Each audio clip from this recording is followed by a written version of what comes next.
Hello and welcome to a special podcast for the new book, Why I Will Never Buy an Electric Car by Colin M. Barron. Now, Colin, I'm delighted that you can join us today to talk about your controversial new book. It's certainly a topic which will be of great interest to many people, as is the case with so many issues of the environment, a very hot topic for discussion. Yes, that is correct, Tom. And a lot has happened since the book came out. I submitted the manuscript to a publisher in May 2023, and it was as up-to-date as I could make it. But just a few weeks later, in June 2023, Rowan Atkinson wrote an article for The Guardian about the snags of electric vehicles, which made much the same points I did, and was subsequently reprinted elsewhere. Rowan isn't just a successful comedian and actor. He's been known as an expert on cars for decades. He even has an HGV licence. And he also has a BSc in Electrical and Electronic Engineering and an MSc in Electrical Engineering. And that contrasts sharply with our politicians, who are mostly scientifically illiterate, with the notable exception of Andrew Bridgen MP. I think Rowan's article really hit the nail on the head, and it has had a great effect on people's perception of electric vehicles. The latest news is that BMW is now shunning electric vehicles in favour of hydrogen power. Volvo has stopped funding its electric car subsidiary Polestar, and Hertz has sold 20,000 brand new electric hire cars because no one wanted them.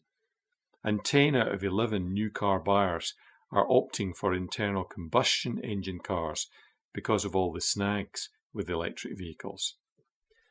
So really, Colin, the controversy is heating up as so much has happened since you wrote the book. Can you think of any advantages to electric cars? I mean, surely they can't be all bad. Well, there are some advantages to electric cars. They're quiet, they have good acceleration, and they don't have noxious fumes coming out their tailpipes. But these are the only pluses. They're only eco-friendly when you consider the lack of fumes coming out the exhaust pipe. But when you consider the amount of carbon emissions generated during their construction, it's a different story. The average electric car has a lithium-ion battery the size of a king-size mattress, which costs £8,000 to £10,000, and up to £50,000 for those in large executive cars. These enormous batteries are made from expensive rare metals, such as lithium, nickel, and cobalt. Hundreds of tons of ore has to be extracted from the ground using fossil fuel vehicles to produce one battery, and this causes huge carbon emissions. In most cases, the charging electricity for these batteries comes from fossil fuels and is likely to do so for the foreseeable future. Furthermore, the batteries have a lifespan of only 5 to 10 years and can fail to work and be unchargeable in very cold conditions. Electric cars are also more likely to catch fire than petrol or diesel vehicles, as they're prone to thermal runaway, in which the battery heats up, bursts into flames, or even explodes. These blazes are hard to extinguish with conventional firefighting equipment, as the lithium burns at a very high temperature. E-bikes have the same problem, and it is now advised that they should not be kept in your house because of the fire risk. The weight of lithium batteries is also a problem. On average, they weigh 500 kilograms each, and this makes electric vehicles more dangerous in a collision, as they have greater weight and momentum than an internal combustion car. The extra weight can also cause multi-storey car parks to collapse, and it also causes extra tyre wear, resulting in tyres wearing out sooner and causing atmospheric pollution from particles of rubber. Electric cars are also more expensive to insure. Now, you've said that the charging electricity for EVs is mainly generated by fossil fuels. Is that not likely to change in the future as we move more closely towards renewable energy? Unfortunately not. At present, about 40% of our electricity is generated from gas, and this is unlikely to change for decades to come. There is great enthusiasm for building wind turbines, but these are not the answer.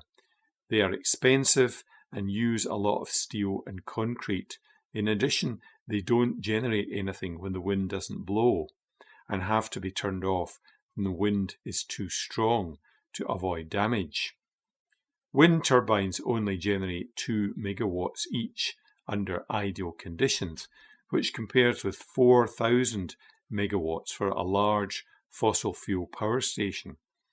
So you would need to build 2,000 wind turbines to generate the same amount of electricity as one large power station.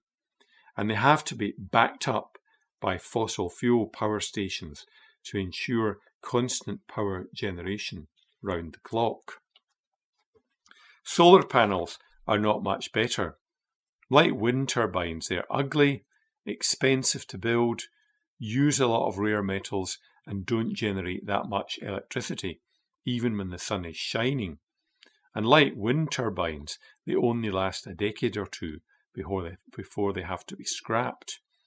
Even if the whole of Britain was carpeted with solar panels and wind turbines, it wouldn't be enough. The solution to Britain's energy problems is to keep all gas-powered stations running and also have a crash program to build possibly hundreds of small nuclear power stations. Now, what about electric car chargers? Is it true, in fact, that there aren't enough car chargers out there? The problem is that there aren't enough chargers to support even the small number of electric cars we have at present. And many of them are trickle chargers, which take 10 to 12 hours to fully charge a car. There are far too few fast chargers, which can charge a car to 80% in 40 minutes. And even they can cause a problem. If it only takes 5 to 10 minutes to refuel a petrol or diesel car, but it takes 40 minutes to recharge an electric one, then huge queues will form at filling stations, as we've already seen many times in England. In my book, I've mentioned that some motorists have had to stay overnight at hotels just so they can get their cars charged. And what about range issues? Surely technology has advanced now to the point where you can drive from Glasgow to London in an electric car without recharging. Well, it would be nice to think that would be possible, but it isn't at present. Jeremy Clarkson once drove from London to Edinburgh and back on a full tank of diesel. The car he was driving was an Audi.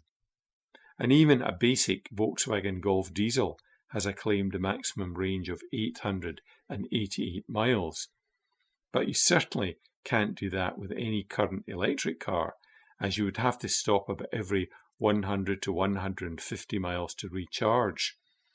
And there is no guarantee that you would find a working fast charger that isn't in use.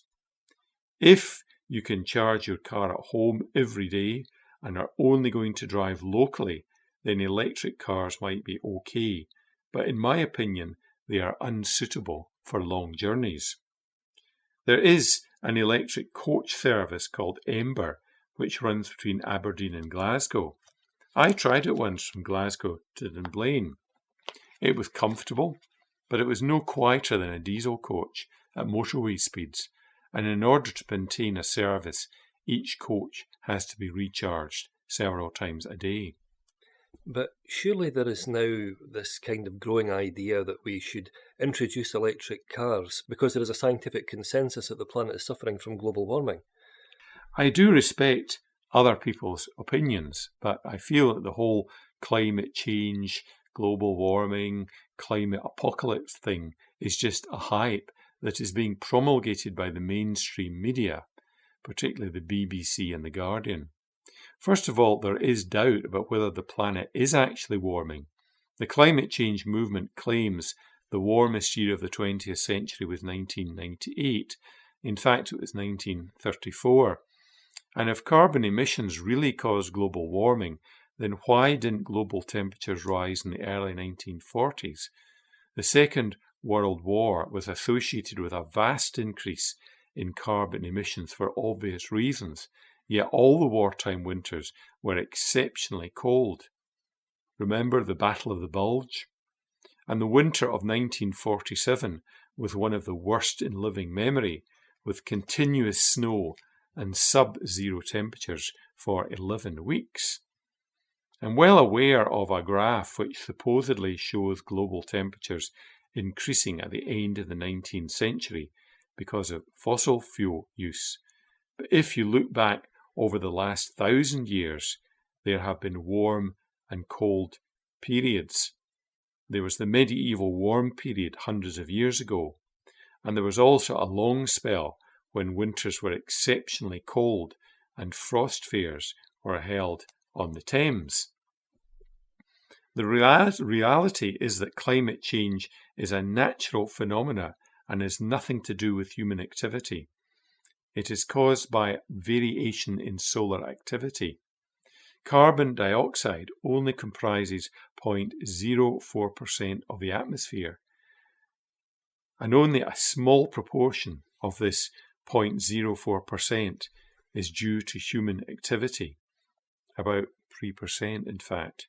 Yet we're expected to believe that this tiny amount of extra CO2 is causing a problem. In fact, CO2 is essential to plant life, as it is an airborne fertilizer. Increased CO2 means more plants and more food for mankind. Low CO2 is actually dangerous. If CO2 levels drop below 0.02%, then all plant life will die. And a modest increase in global temperatures would benefit mankind, as it would mean more crops and less starvation. Remember that more people die from cold than from heat.